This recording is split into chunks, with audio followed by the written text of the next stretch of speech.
Good morning, everyone. I want to thank everybody for their birthday wishes. That was very nice around here.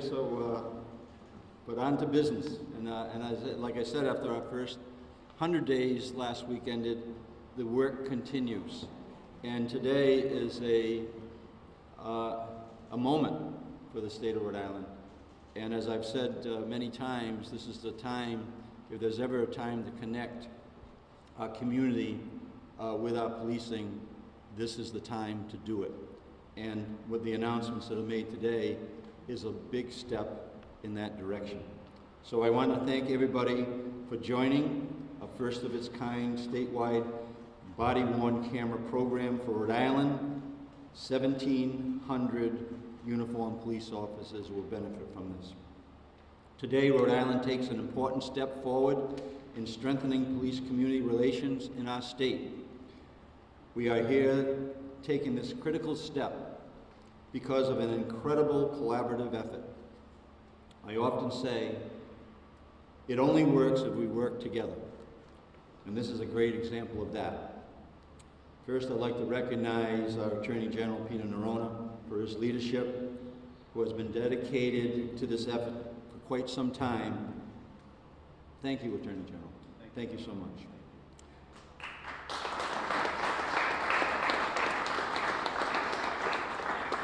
I'd also like to recognize Speaker Sikachi and Senate President Ruggiero for their commitment and their leadership, and for them really moving this ahead. The fact is that we're here today because both the Speaker and the Senate President felt as though this was an important thing to make happen. So thank you to both of you.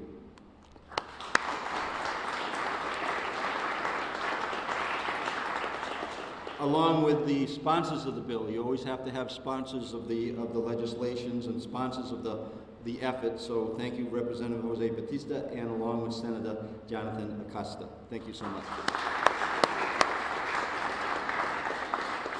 And as you can see, we're going around the room and thanking a lot of people. This only happens if you get many people that work together.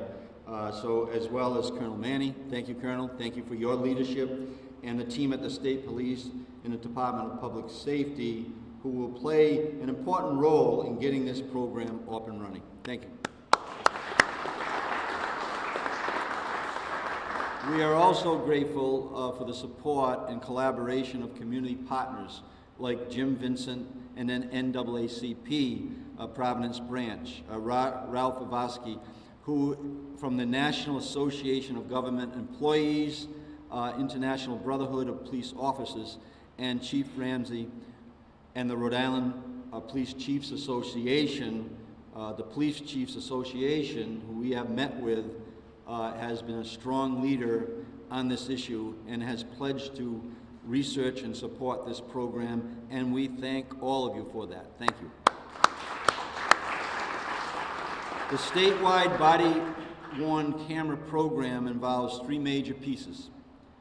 Equipping our uniformed police patrol officers with body-worn cameras, providing multi-year funding to the Rhode Island Police Departments to buy and operate the cameras, and setting statewide policies to ensure the cameras are used effectively. I've said that now is the time to bring law enforcement and our communities together in a positive way. And this program helps us do just that, building trust, accountability, and transparency between our police officers and the people that they protect and serve. We know that body cameras are an effective public safety tool that benefit community members and police alike. And they can play a big role in building mutual trust. As a former mayor, I know how important that relationship, that trust is. I witnessed it firsthand. I had a mentor in John Poddington that understood community policing was the key to strong communities. And I'm proud to be part of an initiative that will foster strong, positive community police relations throughout the state. Now's the time to get it done. Let's get this over the finish line. I want to note that the group will be taking questions following the speaking program. And with that, I'd like to turn this over to our Attorney General. Peter?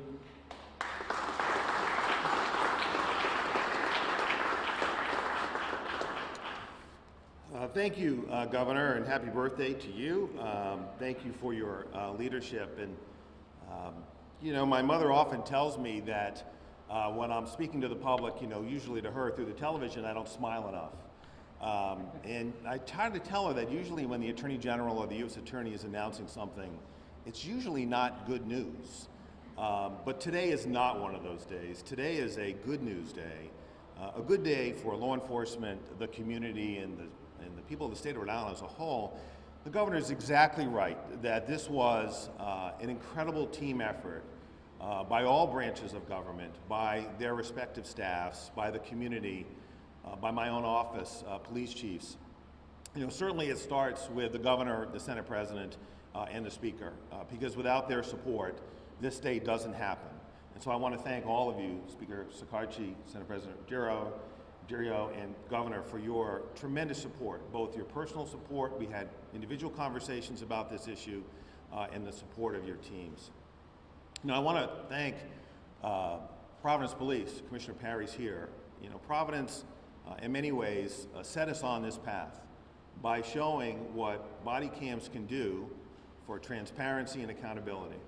And that was a bold move by Providence to do that, and I'm grateful for their setting the pathway, as I said, and frankly being a sounding board and presenting a series of test cases as to how we can address this issue. I want to thank the Police Chiefs Association and the small team of chiefs, Chief Corrigan, Chief Connor, and Chief from Little Compton, Chief Raines. It took me a minute. Chief Raines moves around a little bit. I don't know if he's here. Sometimes I have to think about where he is today. Chief Raines, long-standing member of the state police and now in Little Compton. That team, along with a lot of other people, sat down. Major Ludovici was a real leader in this effort of the state police to really sit down and think about how this had to work, and that effort started last summer. I want to thank Senator Acosta and Representative Batista for their leadership and their vocal and outspoken demonstration of why this is so important to the community and additional law enforcement. So thank you, Senator and Representative, for your support. And as well as the IBPO, grateful for rank and file law enforcement officers who understand that this is such an important thing going forward. You know, one thing I've heard over my career, particularly, you know, in the last decade or so, is don't tell me what happened, show me what happened. Don't tell me, show me. Whether it involved statements by defendants when I was U.S. Attorney, as my fellow U.S. attorneys changed the way law enforcement records statements of defendants to make that a requirement instead of an option. Show me, don't tell me. Whether that's been a judge, a federal judge, who told my office when I was U.S. Attorney, if law enforcement doesn't record a defendant's statement, I'm going to issue a jury instruction which holds that against the government. Show me, don't tell me. When it comes to grand juries and juries, don't tell me what somebody saw, show me what happened. Today more than ever, juries, grand juries, and the public want to see what happened.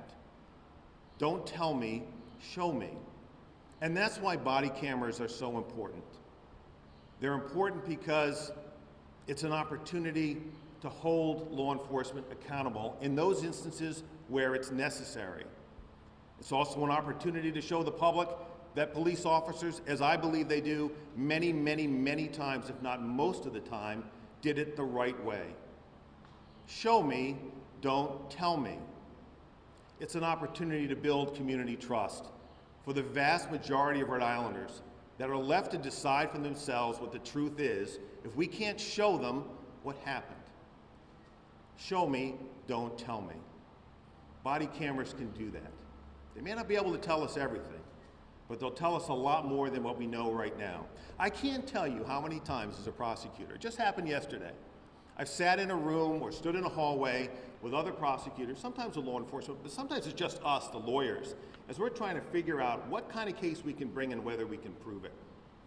And look, I can't foresee what some judge or jury is going to do with a case I present. But when I bring that case to a courtroom, I believe in it.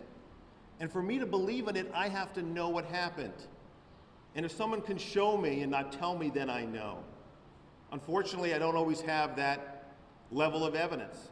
Yet just yesterday, we were talking in the hallway as, you know, sometimes it's not between two parties, it's the same party. Which version of what happened do we believe? The one on day one or the version on day three? This can really help that effort. We're going to be able to equip at a reasonable cost, involving state money, federal money, and money recovered by my office for 5 years. Any police department that wants to equip its officers, its patrol officers with a body cam, they can do it. They can opt in. It's not mandatory, it's an opt-in. But if they opt in, they can do that. And we'll all be able to show everybody in Rhode Island what happened. We'll be able to show them, not tell them. That's a huge step forward for the state.